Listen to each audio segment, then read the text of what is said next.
Poa Kevo. Poa baba. Vipi ndugu yangu? Madem. Kawa. Mwanangu mwenyewe huyo. Ndiye mzee wangu. Kama kawa. Mambo? Fresh nabii. Sasa unajua vipi mwanangu?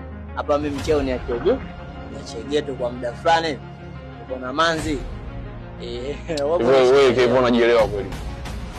Wewe ndio unapata ajali juzi ndio kufunga mapio leo unakuwa na mwanamke wewe mzee. Sasa madevu ukiongea hivyo nakosea. Mimi sijavunjika na mimi. Sasa unaonyesha unakosea Kevo, wewe ni mgonjwa. Na viungo unaambiwa viungo hawezi kuunga ukifanya mapenzi. Sasa wewe unakuja na huyo huko ndani afadhali mimi ngwazimegeta. Kevo. Mimi nisikilize. Kevo wewe nakusikiliza. Taki kesi. Umekaa huko kwenye kofia juu ya kwa mbele wa watu, mimi ndo mwenye geto, mimi ndo nitapeleka kwa polisi. Dada, huyu mgonjwa. Huyu mgonjwa.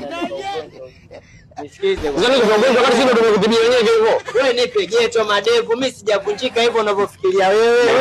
Wewe mwanangu unanyima geto lako. Kwa hiyo mzee, siwezi kukupa geto. Nisikilize dada. Utapata kesi ya mauaji. Wewe unasikia? Wewe utapata kesi ya mauaji.